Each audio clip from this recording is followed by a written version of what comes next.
All right. Good afternoon, everyone, and welcome to KUAW Radio.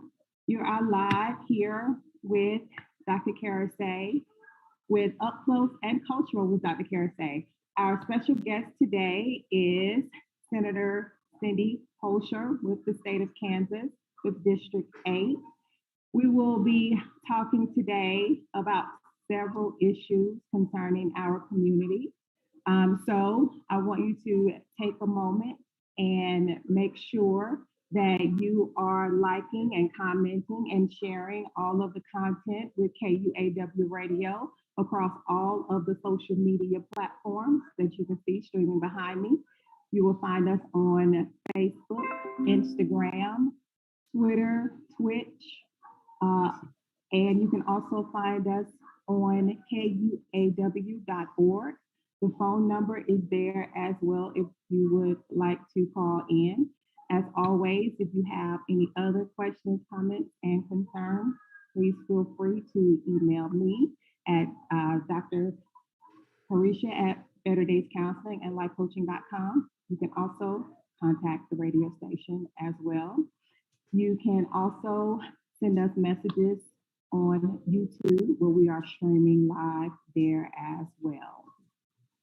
So, with that being said, we have a lot to talk about today. And again, this is only an hour show. So, we are going to pack as much in as we can. This is definitely going to be it's going to be an informative show, but a fluid conversation that doesn't stop. We're going to be providing information that would start a conversation, definitely not an end to a conversation, but definitely to start a thought provoking conversation to get to a point to where we can give information about what happens in our government and in our legislature, and then also how we can get the community to engage in what is going on in the government, and then how we can be proactive. A lot of times when things happen in the government and in the world around us, we tend to feel helpless, or we tend to think that our vote doesn't count, or we think that we don't have a part to play. And that is absolutely not true. Or there are conversations that I have with a lot of people where the narrative is spun where things are left or right, or they're black or white. And true enough, we do live in a society where those things do matter. However, they are not the end all be all. Everyone has a part to play. And if you do not show up, if you are not present, if you are not involved in the process, then one, you are not there to play any part. You have already dismissed your part. You dismissed yourself in whatever part there is for you to play. And some things aren't partisan, such as the safety of our children. Some things aren't partisan, such as having food to eat. Some things aren't partisan, such as our mental health and having access to all of those things, including education. All of those things were addressed, along with others, were addressed in the legislature this year, and there were some important bills that were passed. And people have had conversations about them, and they have questions about them. And that is why we have our guest today. Senator Holscher is again, with the Kansas State legislature. She is a senator with District 8 here in the state of Kansas. And I will let her, that's just a brief introduction with her, and I will let her introduce herself, and we will do a brief dive into a few topics and kind of let this thing flow um, the way it goes. But right now, Senator Holscher, welcome to Up Close and Culture with Dr. DrKArissaAnnette. Thank you for coming on to the show today. But will you please introduce yourself to our guests? Thank you so much, Dr. DrKArissaAnnette, and thank you for the work you do. Thank you for having me on as a guest so we can talk about what did and didn't happen in the legislature and what we can do moving forward, because as you alluded to, we all have a part to play in this. So I'm anxious to talk about how people can get involved and make a difference, because what happens in the state legislature, it truly impacts your day-to-day life, your taxes, your roads, your schools. So many decisions are being made there. And I know often people don't really pay much attention to what's going on in Topeka, but like I said, it truly impacts your day-to-day life. So I'm anxious to talk about some of those different areas. And I started out just a little bit of background. I first entered the legislature in 2017. I had been volunteering in our schools prior to that point and had noticed that things weren't going real well. We were losing teachers, supplies were scarce, and come to find out, the person who was representing me at that time in the House was one of the main people working to defund our schools. So decided to run against her, won that race and stayed in the House for 2 terms and then ran for Senate. And so that's where I am now. Oh, awesome. And that's where it starts. It's good to know that you have that background as an educator. I know a lot of the people on my page are people in my family. I come from a background of educators. I actually was homeschooled. My grandmother owned her own school. And wow. By the time I got into public school, and the reason that I actually went to public school is because she fell ill and we actually didn't have a choice. I didn't have a choice at the time. But there are also a lot of teachers who are actually on my Facebook page, and I know that they're tuning in as well. But and let me elaborate. I was a volunteer at the time when I ran for office. Prior to that, a long time ago, before I had kids and everything, I actually worked at Sprint and oversaw part of the operations there. And when my kids were little, stayed home for a few years to be with them. And then once they were in school, I started volunteering like at their local schools, their elementary school. And like I said, that's where I saw some of the impact of the cuts that were being made by the Brownback administration. And it was very concerning. And so, like I said, from there, that's when I found out that it was my own legislator who was doing a lot of that pushing up the very bad legislation that was leading to some of those cuts. But like I said, that was some great experience for me to see real world what happens in our schools. And then this past session on our break in April, every year I go volunteer in our schools because I just think it's important that we know what is going on there. I actually issued a challenge to all of my peers in the legislature to go volunteer for a day or two. Sadly, I only think about 4 of us did it. Mm-hmm. Right, absolutely. You find out a lot when you actually go into the school system and see what our teachers have to deal with on a day-to-day basis.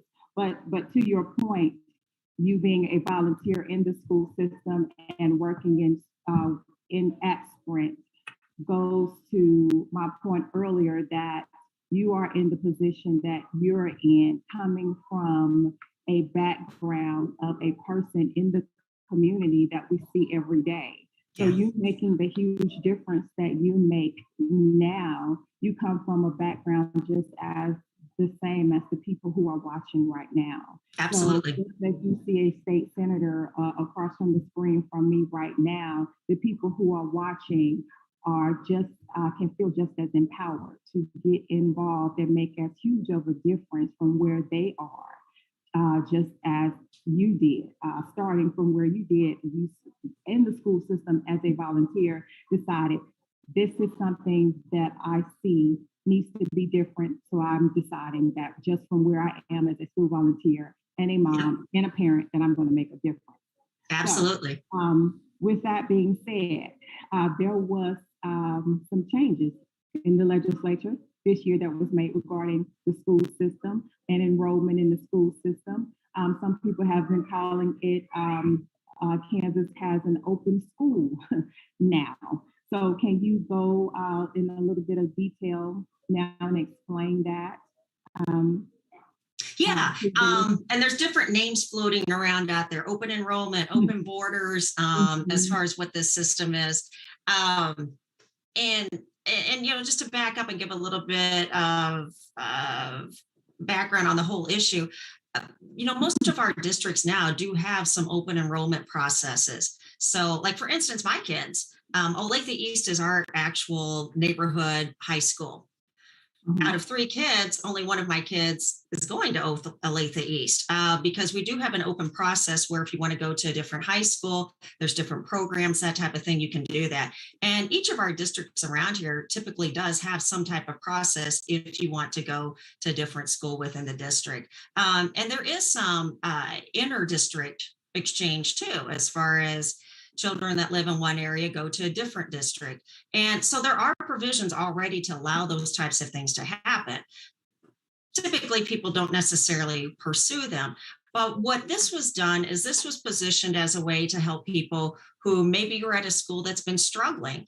And I will say, we don't see equal schools out there in the respect that sometimes property tax plays a difference, bond issues play a difference, and the investments made in schools. So what this was done was kind of put out there as a shiny object to say, okay, well, now a kid can go anywhere in the state that they want and get the education that they want, even if they don't live in that district. It's packaged and wrapped that way to, like I said, look like it's a good thing. But really what this is this is a program that is designed to create chaos for our schools and undermine our public school system. Something similar has been done in other states, in particular in Minnesota. And what this does, sadly, is it creates a 2-tier system. Because what you find out is that the families who have the means are able to maybe drive their kids 45 minutes or an hour away to go to, quote, that better school. But then you have a large number, the bulk of people who have to work or don't have the means as far as the transportation to take their kids to that other school. So then what happens is you get a group of kids who leave the school, and then you have kind of the left behind. And what that does then is that takes some of the investments that would be made into that particular local school, takes those investments with them. And that's a huge issue. I mean, and it's not just a huge issue in, some of our suburban areas. This is a program too that it could end up destroying our rural schools as well. Because if you lose your schools and your small neighborhood schools in these small towns that are already hanging by a thread, they've already lost their local businesses, their mom and pop shops. They've already lost their hospitals and doctors, and then they lose their schools. Then those little communities are done. But I would tell you, in the more urban areas, what we see these programs do again is it creates a system of haves and have-nots. It creates a 2-tier system. It's white flight is what it is. And it bothers me so much that as the free state, Kansas, that this is what the legislature and there's a very distinct faction that's pushing these bills, that this is what they brought forward and stuck into the funding bill as a provision. And again, like I said, it's packaged in a way to make it sound enticing, but it just creates chaos. It drives white flight. The other thing is, you hear some parents say things like, well, my kid has special needs and our school district doesn't have the tools or the things that we need to get what my child needs. So they think they'll go to a different district and get that. But here's the deal. All of our districts are struggling because special ed hasn't been funded where it needs to be. And on top of that, we have a teacher shortage. Right now we are short, I think it's about 1,300. We have about 1,300 vacancies, teacher vacancies across the state. Additionally, we have about another 350 special ed teacher vacancies across the state. So moving from one district to another doesn't magically mean that the services are going to be there. And again, we're all kind of in the same boat as far as having a shortage of teachers, having a shortage of the funding that is needed, and having a shortage of just general funding and all. Because the way the funding formula works is that there is an obligation that we do fund special ed. Mm-hmm. But if we don't get the funding in the other areas, that hurts our schools overall. So like I said, that is one provision, that open borders, that has been packaged a certain way to make it sound enticing, but really it's just another way to try to bring the collapse of our public schools. Right. And then when the funding, just so that they get our audience gets a clear understanding, when schools are underfunded, particularly in the rural areas, when our schools start to lose funding and the rural communities do not have the money for the children to attend school, and the schools can potentially shut down as a result of this, correct? Then not only do we have, because most of the time, if I'm correct, these rural areas have families who are marginalized and not of higher income.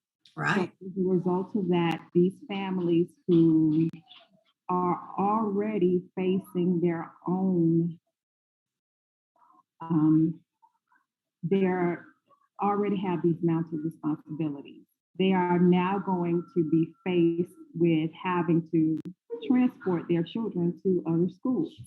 Mm-hmm. And then also, we already know that when it comes to marginalized populations, our schools are tasked with the responsibility of feeding a lot of these families. Absolutely.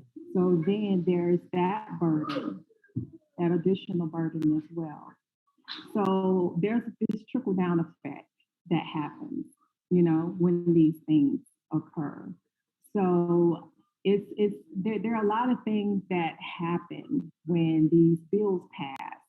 It affects the entire community. So it's more than just about being able to enroll in another school. You have to think about what happens when everyone tries to enroll in this school. What happens when this other school, when the people leave the school over here? And then what happens in the sports arena? Mm-hmm. Oh, and that's an excellent point, because under this provision, you can definitely have schools recruiting athletes. Mm-hmm. And, what does that mean to, a family that has been in a particular school and, they've got a kiddo that's, maybe worked toward becoming, the quarterback on the football team or what have you. I mean, that could all change. Right. Additionally, too, here's something else to think about that's in that provision. So let's say a kiddo goes out of district, comes to this district here where I am. And then let's say that they're enrolled in school and maybe they're a second grader.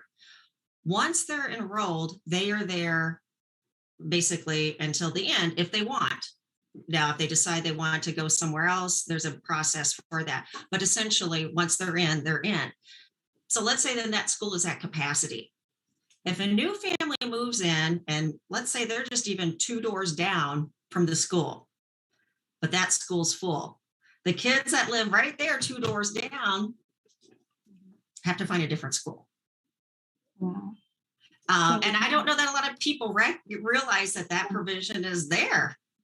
So no, I don't think they do. So basically what you're saying is that when you move into a community now in the state of Kansas, it is not guaranteed that because you move into a community that your child will be able to enroll in that school system. That's correct. Now this all starts. This all starts in 2024. Mm-hmm. So we have a little bit of time here. And that's why it is so important for people to get involved now. If they've never, ever been involved, wow, is this the time to make sure they're involved? Because it starts in 2024. So the fact of the matter is the legislature talks about our schools every year.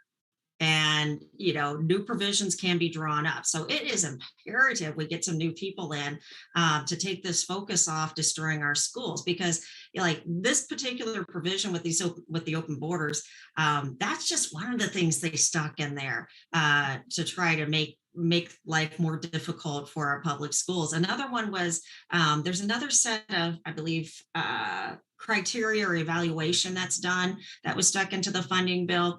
And what they did is they set the criteria higher than pretty much every other state in the country. Because what they want to do is this faction that's been working to destroy our public schools, they like to push the narrative that our schools are failing. So what they do is they get the legislature to put in these parameters that are way too high. And then when we can't attain them, then they said, see, they were supposed to do this, and this, and they didn't.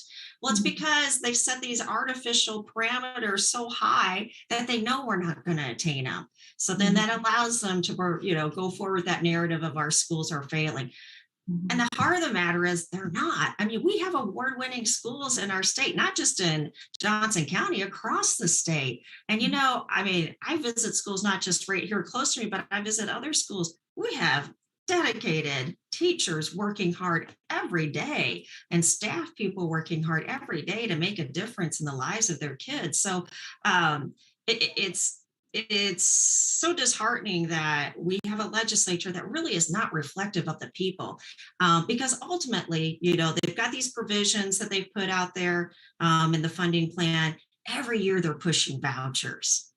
And what they want to do is they want these vouchers to be able to allow children to go to private schools or even homeschooling and have the taxpayer dollars go with the kid. Well, we have separation of church and state, for one thing, that says we're not supposed to do that. Additionally, public funds are supposed to go to public schools. But this is another thing, too, that is so concerning in the respect that, if they are successful with this whole plan of collapsing our public schools, and there's this drive to privatization, I mean, there's 80 counties out there that don't even have a private school. So kind of to your point earlier, when their local public school is gone, what's going to happen in those areas too? And again, you're talking about often marginalized people that live in poverty, that it's difficult to move somewhere else. So, like I said, that's a big concern, because there are areas all across our state that would not have an education option without our public schools. So I don't know that a lot of people think about that too, that, sometimes that carrot is dangled out there like, oh, Kansas has these great private schools. And, if your kid can't go to public school, they just go to private school. Well, the heart of the matter is our public schools are awesome. And then when you look at the bare facts, again, that we don't have private schools everywhere across the state. And in some areas, it's a religious school. Not everybody wants to go to a religious school. So it's a huge concern as far as, what this potential collapse will mean for the whole state. I mean, it's a huge concern in urban areas, suburban areas, and rural areas. It's frightening, honestly, because when you think about Kansas in particular, one of the main reasons people move here is for the schools. Right. And then if the schools are gone, then people likely will look moving to other communities. I think about businesses like Garment, and I think about other industries that are here in the area that have attracted people. And I think about Gardner, that has had a huge buildup over the past few years of industry and technology. A lot of those companies looked at our schools and said, yeah, this is going to be a good place for us to be. What happens then? And doctors and nurses and so many people, like I said, are here for great schools. If the schools collapse, we lose a lot of that intellectual ability that's been fueling our economy. And that's a huge concern too. Right, absolutely. And I will say this, so we can move on. When you when because the headline that is out there is that our schools are failing, that puts the onus on our teachers, and it Yes. says that our teachers are bad. And I will say that thankfully that legislatures like you and Senator Haley and Senator Foster, you guys are pro-teacher, and you guys do not feel that way. You guys absolutely do support the teachers of Kansas, and I have personally seen you guys with my own eyes and heard you with my own ears at the legislature support the teachers and try to defend them in every way you can throughout this entire process. And so you can't at one point say that the schools are failing and then in the same breath do things to not fund them to make them better. Oh, absolutely. Absolutely. And Right. yeah, I mean, I have the utmost respect for our teachers and staff that are showing up every day despite the fact that the legislature does some really concerning things to our public schools. And like I said, and because there's a faction there that has this desire to make them collapse. So like I said, I just have so much respect for our teachers who are so dedicated to our students and keep showing up every day. Absolutely. That's why it is so important that with the elections coming up in November, that you get to know the platforms of the people who are running and you get behind them and you support them. So we talked a little bit about these families, which now is not just the marginalized families, even though they are being hit harder, who can possibly be affected by food shortages now and things that could be affected down the line if this in 2024 when this comes into play. But one thing that did come out, even though the food tax is not completely eliminated, there has been a bill that was passed to where it will eventually go down. So can you talk about the bill that Governor Kelly signed that will eventually eliminate the food tax? If we could talk about that for a moment. Yeah, no, great. Yeah, that was a push that came, we started prior to session to eliminate the sales tax on food. The governor's plan was to totally eliminate it starting in July of this year. And with the revenue that's been coming in, that was very doable. Because Governor Kelly, as well as Lieutenant Governor Tolan, have done a lot to bring investment to Kansas and bring jobs. So our economy has done very well, despite a pandemic and despite a legislature often working against it. So we've been doing well in the respect, like I said, of a revenue surplus. So we knew that the money was there to be able to do this, to eliminate the sales tax on food. And, a number of us were making that push all throughout session. And ultimately, we ended up with a phase-in approach. And again, it's another area that's very disheartening because the reason that we weren't able to go ahead and get the full elimination is because leadership, the extremist leadership, said that they didn't want to give the governor a win. Mm-hmm. And we're talking about people, though. We're talking about the fact that of about $500 a year, this could have made a difference for families. Who have to purchase food for their kids. And at a time when our revenue is as strong as it is, this is something that should have been done. And again, it should have been starting in July. To make us wait until January after the election. And like I said, I mean, they weren't shy about it. They said, well, we don't want to give the governor a win. Mm-hmm. And that, like I said, that was just very disheartening to know that that's exactly why they made it a staggered approach, a phase-in approach. Because like I said, the governor, all of us as Democrats, a few moderate Republicans, we were very much ready to have it start now because we could. And, you know, there's another area too that got a lot of attention to kind of backtrack in regard to schools. There were a few votes in regard to special ed funding.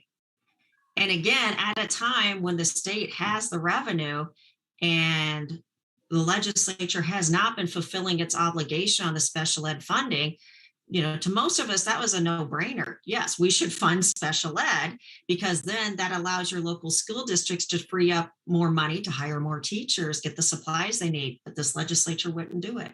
And again, like I said, to me, you know, those are two areas that when you talk about the effect on regular people, those two areas have a profound effect, and the legislature totally failed our people. So, like you said, the unfortunate part is that when these bills pass or at the point of them being passed, it is the politician or whoever is in office is thought of more than the community. And who benefits the most are the voters. And it's important that you think down the line because no one anticipates a war. No one anticipates a pandemic. Right. No one anticipates even the loss of a job. And so just sales tax being eliminated, even if you just look at your grocery bill right now, and you look at the tax alone, and then you compare that to the prices of gas right now, that money right now that could be in your pocket, that right now could be what gets the average person or determines whether or not the average person can get back and forth to work next week. Absolutely. And those are the things that matter. So like I said earlier, certain things are not partisan and they should not be partisan. And they should not happen contingent upon who's in office. When things work for the betterment of the community, then they absolutely should happen. Period. Full stop. And so, you know, I don't want to preach about that. It's a good thing to hear, though, because if as public servants we're not there to help the people, why are we there? Absolutely. Absolutely. You know, like you said, it was disheartening to hear that. I am glad that some things that it was, I would just say that I'm glad it was able to be passed, that there's able to be phased out because, you know, at this point, whatever money people can save, I'm glad that they're able to save. So at some point, it will get down to zero. And I just want to make sure that people understand that the work is being done. And when will it go down? When will people start to see the effect of it? Yeah. Will that start in January as well? It is, per the current legislation, it is slated to start in January. Now, my concern is that if Governor Kelly isn't reelected, will they revisit that bill? Because we got a little bit of a preview a couple of weeks ago on our final day in session. Somebody brought forward a bill that gives a huge tax cut to the wealthy and corporations. Kind of sound a little bit like the Brownback experiment. So part of me is very concerned that, again, if Governor Kelly doesn't win re-election, is that what we're looking at? A bill that instead of helping people who need it the most, gives tax breaks to the wealthy. So like I said, that's very concerning. And, you know, when you look at the way the legislature is made up right now, you know, you have 40 senators. Of those, 11 are Democrat. then the rest are Republicans. Within the Republicans, you have some different factions. You have a few moderates, not very many, and then you have an extremist faction. Kind of looks the same way in the House as far as that breakdown. And so, like I said, the concern is that right now with some of these bad bills that pass out the legislature, the governor can veto them. And then it takes a 2/3 majority to override that. Mhm. And sometimes they can do that. Sometimes they can get those numbers, not always. But the scary thing is, if we don't have a governor there to veto these really bad bills, Mhm. all it takes is a simple majority for them to get across the finish line. And that's when we're fast tracking the collapse of schools, back to the Brownback experiment, those types of things. Mhm. Additionally, there was a bill, and we haven't talked about healthcare at all, but there were some horrifying bills that came through our healthcare committee this past session. Right, that was One the of next, them, so go ahead. yeah, Go ahead. one of them would essentially do away with all vaccines for kids to attend school. Mhm. So it would grant an exemption. So if, you know, so you could have a class of incoming kindergartners, and normally, you have to have kids vaccinated for, those things that we've gotten rid of primarily, chicken pox, measles, those types of things. Well, this particular bill would basically grant exemptions for that. We already have a religious exemption, but this would be just basically full-blown exemption. That passed, and let me back up just a little bit. The majority of Kansans are very much in favor of those basic immunizations for kids to attend school. They're in favor of all of those basic immunizations all the way through. I mean, I think it's like 87%, 90% of Kansans approve of them.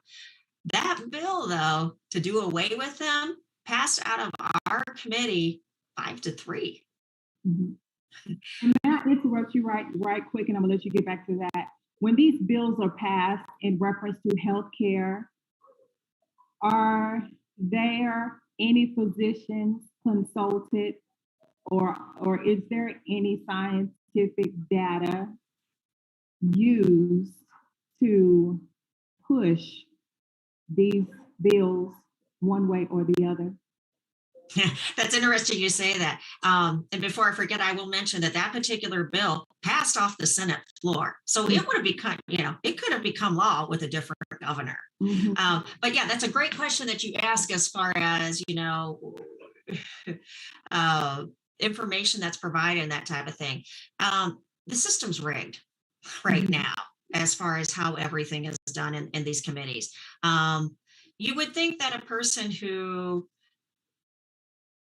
understands healthcare would be in charge of the healthcare committee, but that's not how it is. Mhm.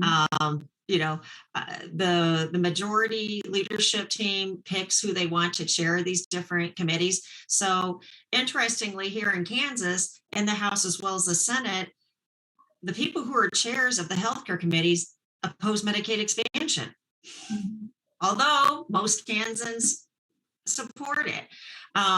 So you have people placed in these positions that are basically in opposition to what it should be doing. Same thing with our education committees. Mhm. I mean, those are chaired by people who do not like public schools and have been working to tear them down. I mean, you see that all throughout the legislature on all the different committees. So in particular, like I'll talk about that bill that does away with childhood vaccines.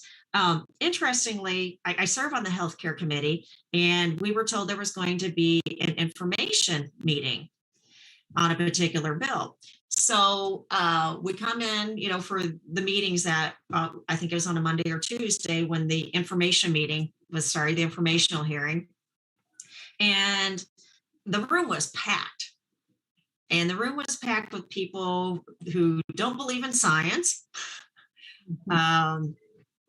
People who spend a lot of time with conspiracy theories, lots of time spent debating doctors and things online. So the room was packed with people who don't believe in science or fact. Mhm.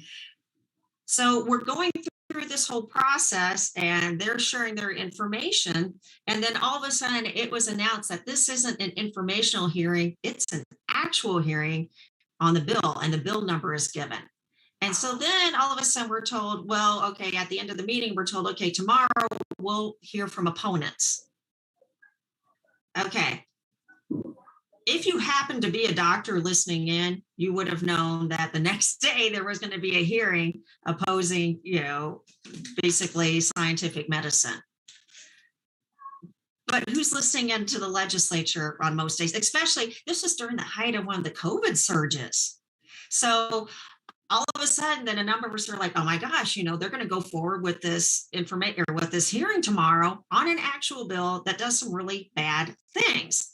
So we started to alert people. And initially this bill was focusing, on ivermectin and some other areas that, like I said, were kind of concerning and anti-science. So,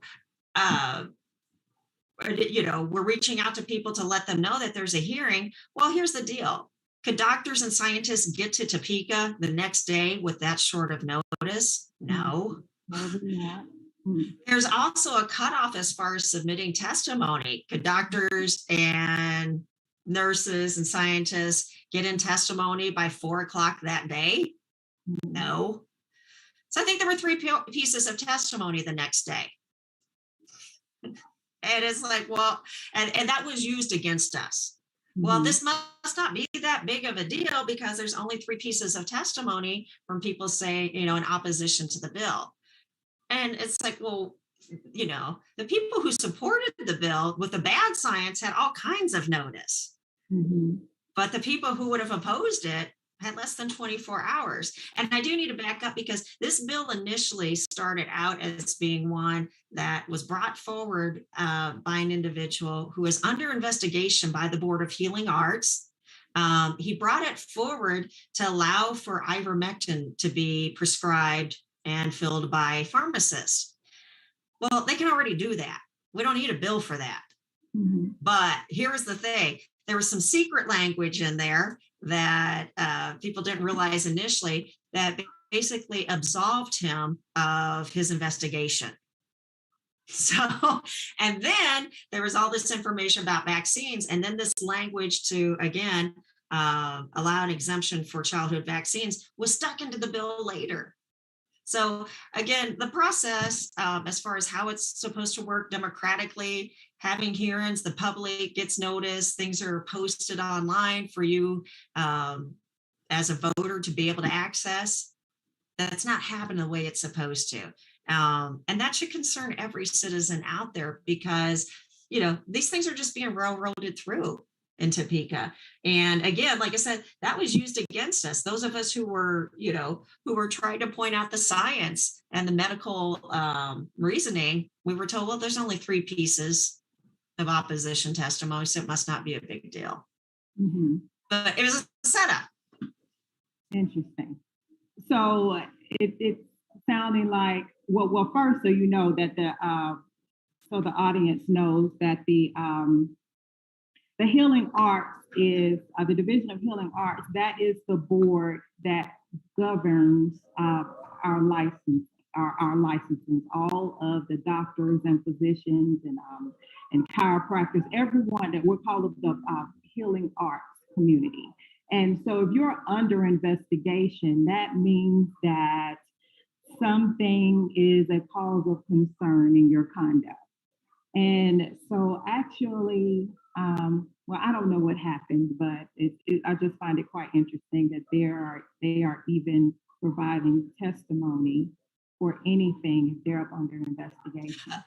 This was an individual who said he was under investigation. He brought forward the bill saying he was under investigation for prescribing ivermectin. The Board of Healing Arts doesn't investigate people for prescribing ivermectin because that's already allowed. Off-label prescribing is already allowed. So that makes you wonder then really what he was under investigation for. No, but he must have left out a word because it would be or few words because you would have to be prescribing it incorrectly or for whatever reason. That is my guess. About that. Yeah. But it's very interesting because it sounds like with what has happened is that you have teachers who are not involved with bills that involve the education process, and then you have doctors or physicians who are not involved with bills that concern healthcare. Oh yeah, and I think it's interesting. One of the supporters who was brought in for one of these bad bills, he hadn't had a practicing physician license in Kansas since I think the 90s.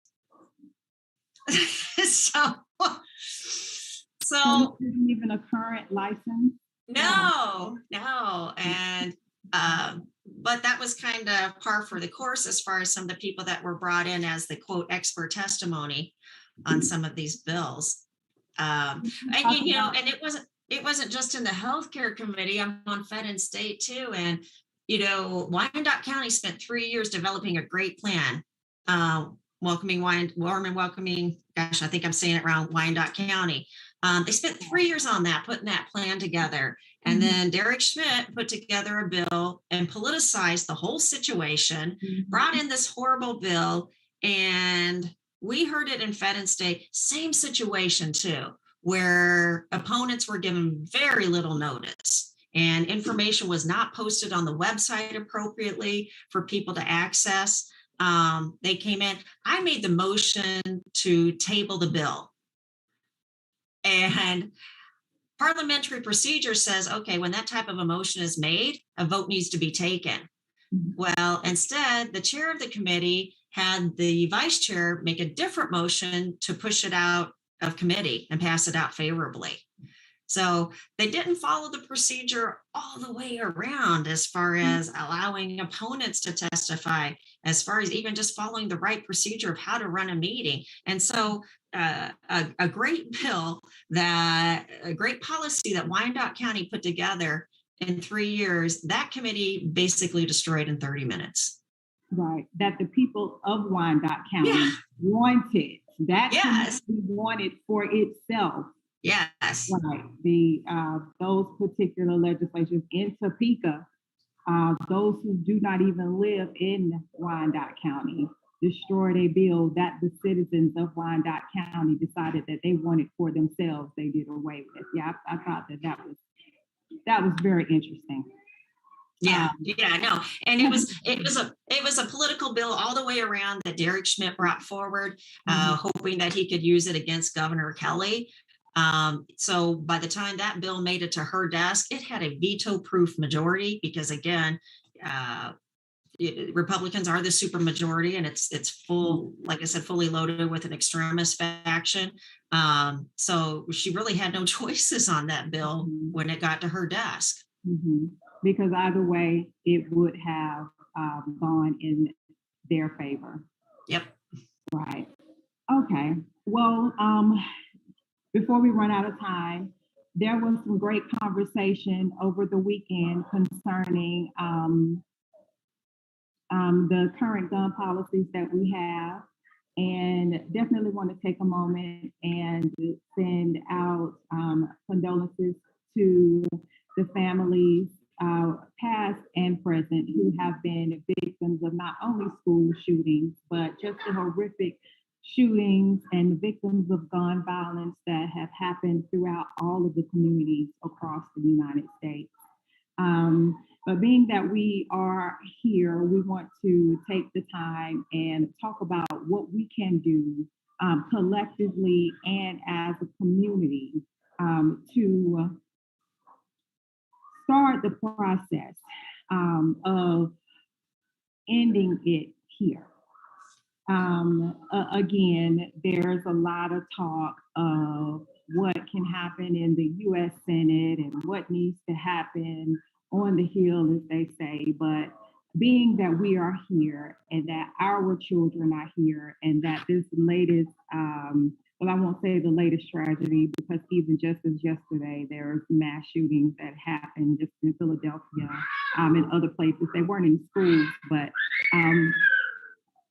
can you just give us just some feedback on what happened with the events that took place, particularly on yesterday, and then also your solutions on ending gun violence, or how we can proceed as a community to address this healing as this issue, as well as bringing some healing to our community, even just along with what happened just right here in our small community with what happened at Olathe East, because we are still even dealing with some parents here that are still going through some of that. So I'll let you speak so we don't run out of time. Yeah. Yeah, I actually did a forum 2 or 3 years ago on gun violence. And it was very well attended. A few individuals from the NRA showed up. And we all just talked. And here's the deal. And the same as yesterday, you find that, majority of people really do feel that there should be background checks. There should be some of these common measures in place. This movement is not about taking away guns from law-abiding citizens, not at all.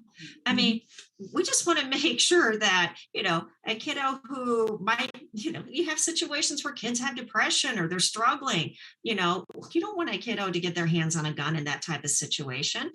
We have people who make viable threats out there against their partners.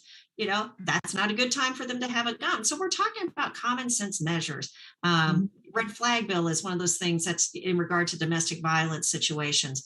I had 2 bills this past year. One of them was responsible storage. And the other one, as a result of the Olathe East shooting where my son attends, right after that happened, the district attorney basically said that, we need to do something about ghost guns. Ghost guns shouldn't be allowed. And just so people know, that's when people can order the parts or even kits online and assemble a gun at their home. So I had those 2 bills. Neither one was granted a hearing. Last year, I had a red flag bill. Wasn't granted a hearing.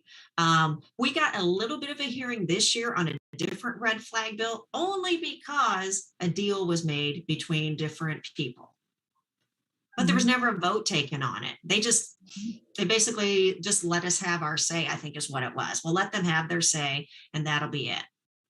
But no hearings, no votes at all.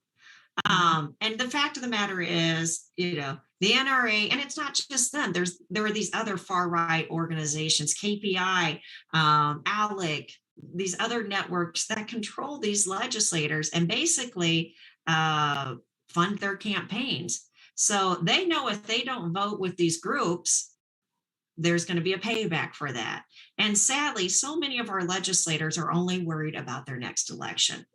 I approach it that, any bill that comes my direction, I need to look at and think, okay, is this good for the people?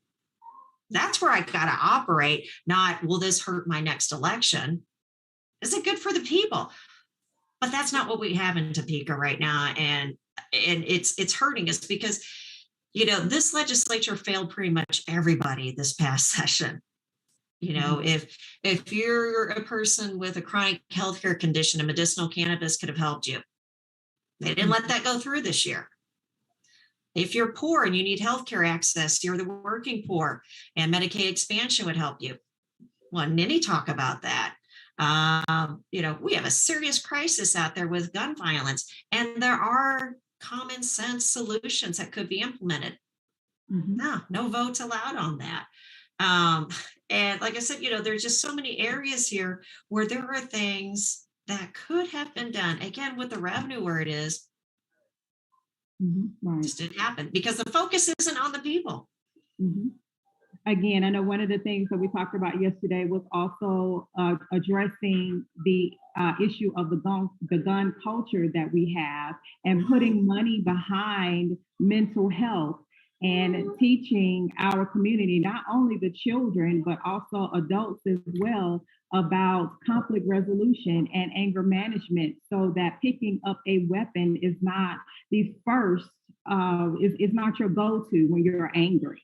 Or Absolutely. when you have an issue with something, is that you give people outlets and other alternatives and make access to mental health services more accessible, I would say, and make it easier and affordable, and then also addressing the stigma behind mental health as well, so that when you do seek out mental health services, that it is not seen as a weakness, especially if you are a male, and then um, that you are not um, put down for it. Well, and I think, I'm, you know, I'm like a lot of people. I'm one car check away or, one broken car away from having a lot of things go wrong. And sometimes when that happens, then, your car breaks down, then you can't go to that job interview or you can't go to work, and then you lose your job, and then you have another issue, and then somebody gets sick, and then you're in that downhill spiral. And, I think somebody made the point yesterday, instead of doing all these things to, quote, continue to harden our school, which isn't fixing the situation, how about livable wages? I mean, how about investing in other things? How about, yes, that, elimination of the food tax? Let's do those things which really help people and prevent that downward spiral. Because, I mean, at the heart of it, I know people say money can't buy happiness, but if you can pay your bills, it does help out a lot. It does help your outlook, and it helps prevent that downward spiral. So, like I said, I'm all about too, what else can we do for the people that just makes the overall situation better? But, and I know we're going to run out of time here real quick, and I want people to remember this. I know they get apathetic and think my vote doesn't matter. I kind of get that on the federal level because, this electoral college, you can vote and it doesn't really, go towards the overall count. But man, these local elections, your vote absolutely counts. Several years ago, the district that I live in was decided by 2 votes. 2 votes made a difference between having a rational person and a person that was very, very much on the fringe making decisions. 2 votes, that's you and your significant other, or, you and your brother, or whomever, that's the difference it makes. And again, state level is making all those decisions that affect your day to day. I mean, what a difference we could have made with a few more good people working for the people of the state instead of individually that are working for all these dark money groups. So, there's some practical things people can do. There's a program called Voter to Voter. It's the fantasy football of voting. I encourage everybody to get on that. But then there's other things. Just tell your friends and neighbors to vote. Get them there. I always tell people, I got to have you and 10 more. What 10 people are you going to talk to and make sure that they get out and vote? Because right now we've got this group too of 18 to 34. They're the least likely to vote. But they got the most at stake. They got little kids, you're working, that type of thing. So we got to make sure that, the people, like I said, that have so much invested here, so much at stake in their future, are getting their voices counted. And that's going to be what's important this election coming up. Absolutely. Absolutely. And I believe the local election will be on November 2nd this year. So again, we encourage everyone to exercise your right to vote, get out, know who the candidates are, know what their platforms are, and know what they stand on. And please get out and be active in your community and make a difference and educate yourself on what's going on so you can be a part of the process, because if you're not, then you're choosing to be a part of the problem. Thank you so much, Senator Holscher, for being a part of this great conversation. Again, like I said, it is a fluid conversation, one that is ongoing. Briefly, how can the community contact you if they have any further questions that they want to if they would like to contact you? Yeah, no, you can reach me via Facebook, Twitter. I'm on those. My email address is C as in Cindy, Holscher, HOLSCHER @gmail.com. I am happy to talk to anybody. And if you have questions about voting or how to get engaged or anything that we talked about, just shoot me an email, send me a message via social media. I am happy to help. All right. Thank you so much. And again, you guys have a great day, and we will see you later. Have a good evening.